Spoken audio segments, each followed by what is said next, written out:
بسم الله الرحمن الرحيم الحمد لله رب العالمين الحمد لله الذي خلق السماوات والأرض وجعل الظلمات والنور ثم الذين كفروا بربهم يعدلون نحمده تعالى ونستعينه ونستغفره ونعوذ بالله من شرور أنفسنا ومن سيئات أعمالنا من يهده الله فلا مضل له ومن يضلل فلا هادي له أشهد أن لا إله إلا الله وحده لا شريك له وأشهد أن محمدا عبده ورسوله اللهم صل على محمد وعلى آل محمد وصليت على إبراهيم وعلى آل إبراهيم إنك حميد مجيد اللهم بارك على محمد وعلى آل محمد كما باركت على إبراهيم وعلى آل إبراهيم إنك حميد مجيد ورضى اللهم عن الخلفاء الراشدين والصحابة أجمعين ومن تبعهم بإحسان إلى يوم الدين أما بعد السلام عليكم ورحمة الله وبركاته. Mes sœurs, mes frères, les louanges, les remerciements, les éloges appartiennent tous à Allah, le parfait dans son essence, dans ses noms et attributs, dans tous ses actes qui oscillent, d'une part entre sa miséricorde, sa générosité et sa bienveillance vis-à-vis de ses créatures, et c'est lui qui a tout créé sans besoin, et d'autre part, basé sur sa justice, qui elle-même est basée sur son omniscience et sa sagesse. Nous le louons, nous revenons vers lui repentant, nous lui demandons protection contre les conséquences de nos péchés et les tendances de l'âme. Celui qui Allah guide, nul ne saurait l'égarer. Celui qui est privé de sa guidée, nul ne saurait lui montrer le droit chemin. J'atteste donc qu'il est le seul digne d'adoration. J'atteste de la véracité, de l'exemplarité, de la prophétie de Mohammed ibn Abdullah, qu'Allah bénisse ses prophètes, sa famille, ses compagnons, tous ceux qui les auront suivis dans le droit chemin, et nous fasse l'honneur d'en faire partie. En effet, c'est au travers de lui, et Allah n'a pas besoin de Mohammed ni de qui que ce soit, c'est au travers de lui qu'Allah a ouvert les yeux de l'aveugle, qu'Allah nous a mis sur le droit chemin qui éclaire de jour comme de nuit. Et par miséricorde pour les univers, c'est pour cela qu'il a été envoyé, Allah a voulu conserver ce que ce noble messager nous a apporté comme bienfait et comme miséricorde. En effet, Allah est généreux, il est le miséricordieux par essence, par excellence. Des communautés sont passées avant nous et nous sommes la dernière communauté et pourtant nous serons les premiers au jour du jugement dernier. Allah a voulu enseigner à son prophète sallallahu alayhi wa sallam tout le bien, à faciliter à cette communauté faible toutes les facilités.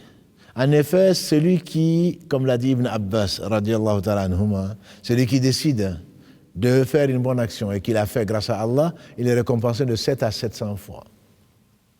Et s'il ne la fait pas, parce qu'il a été empêché, il a une bonne action complète. Alors que s'il l'a fait malgré les rappels, il n'a qu'un seul péché. S'il décide de faire un péché, et qui s'en abstient grâce à Allah, il a quand même une bonne action. Ce Seigneur a voulu combler cette communauté, non seulement par l'envoi du meilleur raison, Mohammed sallallahu alayhi wa sallam, qui est venu confirmer, corriger et compléter la religion d'Allah subhanahu wa ta'ala, qui est l'islam, mais en plus de cela, Allah a été particulièrement généreux avec cette communauté. En effet, Allah a dit subhanahu wa ta'ala dans la sourate 97, Al-Qadr, Inna anzalnahu fi laylatil qadr. Nous l'avons envoyé dans la nuit du Qadr. Et donc, cette sourate qui porte ce nom de Qadr, et nous annonce la bonne nouvelle. Laylatul Qadr khayrun min alfi shahr. La nuit du Qadr, de la détermination, la nuit du destin, la nuit de la valeur, comme ça dépend comment on traduit, est meilleure que 1000 mois. 1000 mois, c'est, pour les administratifs, c'est 83 années et quelques. Une nuit qui est meilleure que 1000 mois. C'est la meilleure nuit de l'année, sans discussion entre les savants. On dit d'ailleurs que certains compagnons du prophète sallam, voulant concurrencer les premiers, Thullatun min al-awwalin, les sabiqoun as-sabiqoun, ceux qui ont dévancé, il y en a très peu parmi les derniers, il y en a beaucoup parmi les premiers. Et ça les a rendus un peu jaloux. Le peuple de Nuh est resté avec son peuple, comme Allah nous le dit, subhanahu wa ta'ala, dans la sourate Al-Ankabut 29, il est resté avec son peuple 950 années. Or, l'âge moyen de Mohammed sallallahu alayhi wa sallam et sa communauté, Allah l'a rappelé à 63 ans. Il a rappelé Abu Bakr à 63 ans. Il a appelé Omar, les deux meilleurs compagnons, à 63 ans. Et l'âge moyen de la communauté de Mohammed sallallahu alayhi wa sallam est entre 60 et 70. Et donc, quel que soit ce que nous ferons, nous n'atteindrons jamais, je parle des compagnons, nous ne pouvons pas atteindre les compagnons, mais quel que soit le compagnon, ce qu'il fera ne pourra jamais atteindre ces gens qui ont vécu 1000 ans, qui ont vécu combien de centaines d'années. Que dire alors de nous qui n'atteindrons même pas la cheville des compagnons du prophète sallam. Allah le miséricordieux a voulu nous donner une nuit qui est meilleure que 1000 mois, 83 ans. Celui qui en a profité, celui qui a pu chercher cette nuit pendant 10 ans, c'est comme s'il avait vécu 10 nuits, c'est comme s'il était récompensé par 830 années donc d'adoration. Pour 10 nuits seulement. Et Allah subhanahu wa ta'ala est généreux. C'est lui qui permet. Et il est le miséricordieux par essence, par excellence. C'est dans cet esprit qu'il faut comprendre comment le meilleur des hommes, Muhammad sallallahu alayhi wa sallam, qui occupera certainement la place unique qu'Allah a réservée à un seul, et qui sera lui, alayhi salatu wassalam, quand Allah dit une chose, il se précipitait pour la faire. C'est pour cela qu'il était pétri, comme l'a dit Allah dans la sourate dans Al-Qalam 68, Innaka la ala khuluqin azim, tu es certainement pétri d'un noble caractère. Et son épouse Aïcha Kalalagré nous disait, certainement, son comportement c'était le Coran. Allah nous dit, il y a ceci, nous l'avons révélé, c'est-à-dire le Coran, dans une nuit bénie, laquelle? Une nuit qui vaut 83 années d'adoration, 1000 mois. Et d'ailleurs, des gens vont encore plus en disant que chez les Arabes, certains savants disent chez les Arabes, quand on dit 1000 mois, ça ne veut pas dire 1000, ça veut dire bien plus. 1000 pour dire que c'est innombrable. Comme le chiffre 7, quand Allah l'utilise, quand les Arabes l'utilisaient avant, on disait que cela veut dire que c'est multiple de. 1000 en arabe, disent certains savants, c'est sans compter.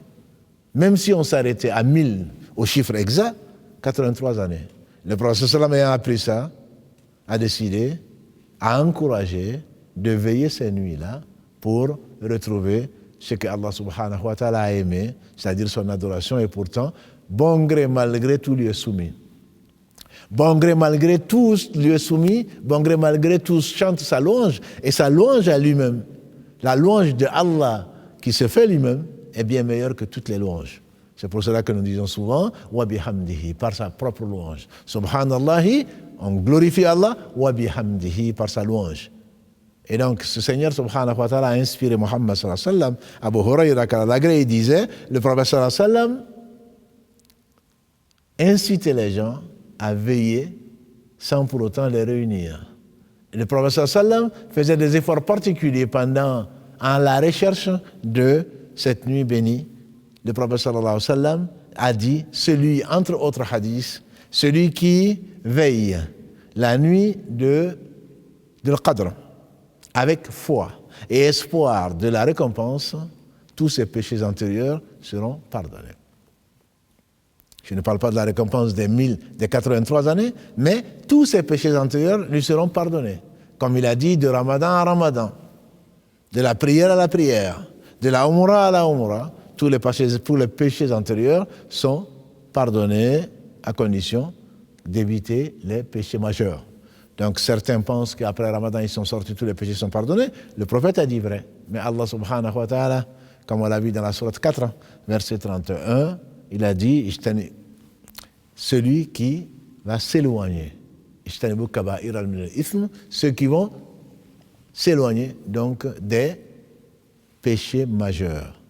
Et donc, ces péchés majeurs, Ibn Abbas disait que c'était plus proche de 700 que de 7, et par conséquent, celui qui sait que tous ces péchés mineurs, et Allah seul en sait le nombre, et n'est mineur qu'aux yeux de l'insouciant, un péché, n'oublie pas, comme le disait Ibn Qayyim, c'est à cause d'un péché que Adam a quitté le paradis. N'oublie pas que c'est à cause d'un péché que tu peux penser, toi mineur, que Satan est rentré en enfer.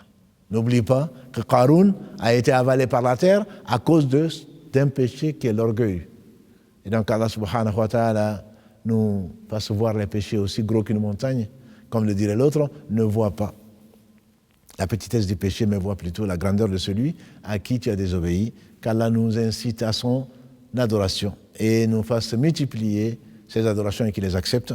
سبحانك اللهم وبحمدك أشهد أن لا إله إلا أنت أستغفرك وأتوب إليك سبحان ربك رب العزة عما يصفون والسلام على المرسلين والحمد لله رب العالمين والسلام عليكم ورحمة الله وبركاته.